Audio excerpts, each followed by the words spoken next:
What are the benefits of actually choosing the school which can offer MYP program? IB teachers have to constantly be trained. Every few years, a geography teacher has to take another lesson. That it's easier to progress into IB after MYP. And in my opinion, it's very difficult to make that final choice in the age of 14, for instance.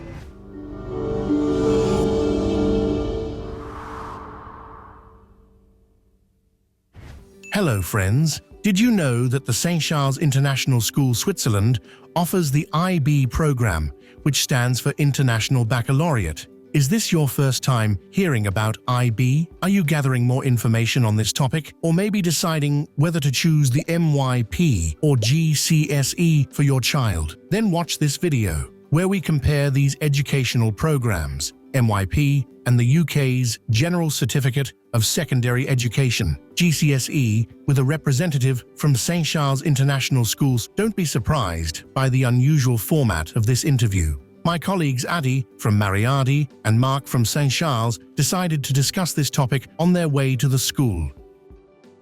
You know, IB schools are created and grow like mushrooms after the rain everywhere in the world. In fact, different educational systems are thinking to reform and adapt this approach, including UK. And I'm right to say that, Yeah, that's right. But not many schools offer MYP. That's right. Yeah. Should we compare classical British GCSE or IGCSE, International GCSE, to MYP?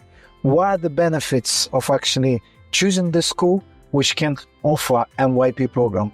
I mean, one of the main reasons why MYP was created by the IB organization to prepare people to get into the diploma program to then prepare for university preparation is that IB teachers have to constantly be trained.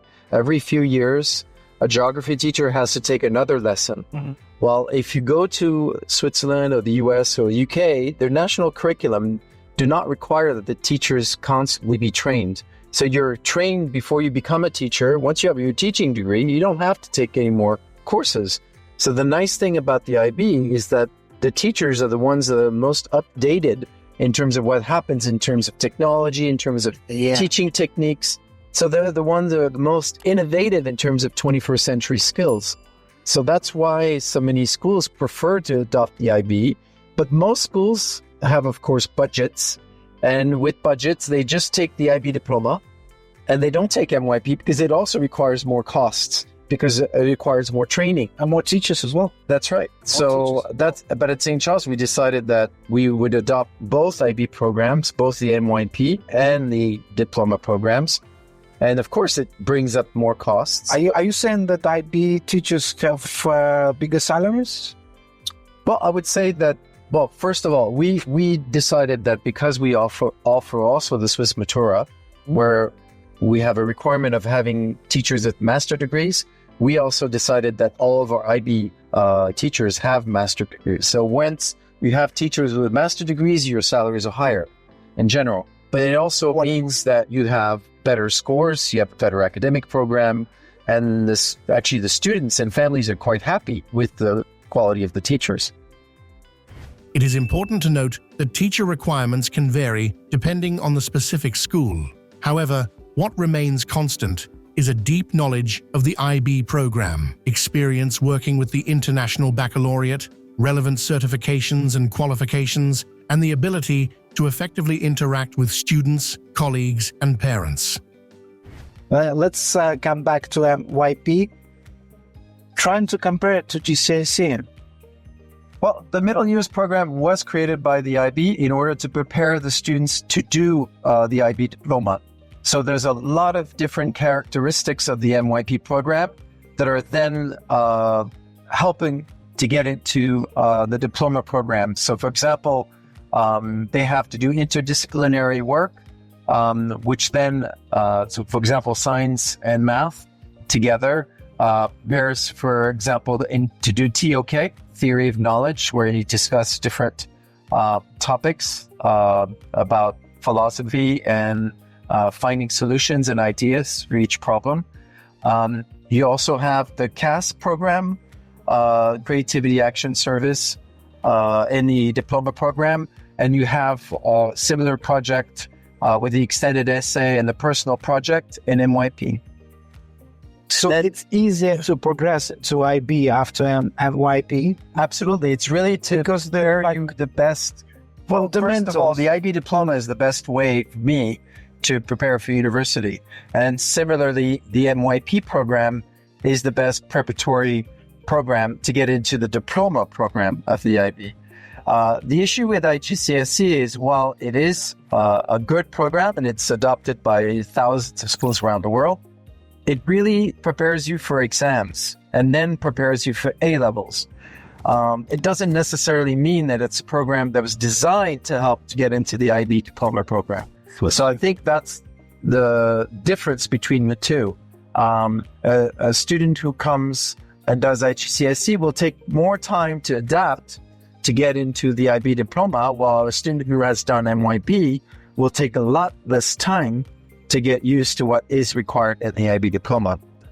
GCSE, A-Level, BTEC, Foundation, IBDP, and IBCP. These are just a few of the many popular international programs available. We understand that thoroughly researching and selecting the right one for your child can be a daunting task. But don't worry, there is a solution. You can get expert advice from Moriarty specialists.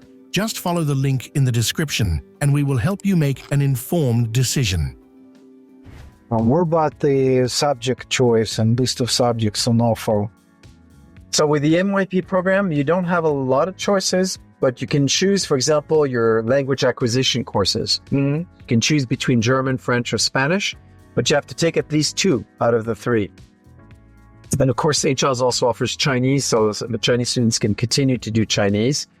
But the MYP program, you have to take all your social sciences, all your natural sciences, and it's only when you get to the diploma program that you can then choose only one of them, which is usually the one that you like to do. Because in my opinion, it's very difficult to make that final choice in the age of 14, for instance. Yeah, what do you want to do? Chemistry, physics, or biology, isn't it? No, I mean, when you're that age, you have no idea. So it's better to do all 3. And then at one point, and you have one of those subjects that actually is the one where you have the best mark. You should always look at the courses where you get your best marks, whether it's languages or science, and then pick those for the IB diploma in order to maximize your number of points. The highlight of the MYP program is the personal project. So, what exactly does that mean? Well, it's all about tapping into the students' personal interests. They can choose to create something that truly excites them, whether it's a video, a piece of music, a theatrical production, writing a poem, or even organizing a special event. School supervisors are there to guide and support them every step of the way, ensuring they have everything they need. So, there's no need to worry. These projects are designed to be an enjoyable and fulfilling experience. IGCSE or GCSE program usually is a 2-year program, right? Yeah. Is there more flexibility for international students in the MYP pathway? Can they come age of 15 and take one last year of MYP to get into AP program? Yes, so we have entrance exams in all of our MYP grades. So 8th grade, 9th grade, 10th grade, we have entrance exams. So we see whether the students are capable in English and in math of doing these programs, MYP 3, 4, and 5. And in some cases, in Asia, we have students whose English is not good enough. So sometimes we tell them to redo the year rather than do the year that they just achieved. So it really depends on their English and math tests. And look, another tunnel. Yeah. But then we'll be in Neuchâtel after this tunnel. Okay. We'll get to the city actually. Would you say that MYP is more academically demanding than IGCSE or vice versa? Well, I mean, you're still both with GCSE and MYP. You're not yet making choices in terms of your key subjects. So you still have many subjects in both programs. In MYP, it's up to 14 subjects, but that also includes health and nutrition and physical education and art. And it comes as a compulsory. Yes. The only choices, like I said, was just the languages. So less flexibility with MYP. Yes. But it does give you enough time to make choices in terms of your 6 subjects for the diploma program. Sure. Meanwhile, Adil and Mark have arrived in the city with the beautiful name of Porrentruy. It is the second largest city in the Swiss canton of Jura, renowned for its historical landmarks, picturesque landscapes, and opportunities for outdoor activities and good education. The city is home to one university and schools and colleges, including St. Charles International School, Switzerland. Okay, so we arrived St. Charles. In just a few minutes, a tour of St. Charles International School, Switzerland will begin. There will be many interesting encounters, interviews with students and teachers, and of course, a tour of the school. You can find links to some of these episodes in the description. Don't forget to like the video, subscribe to the channel, and request your consultation. All the best and goodbye.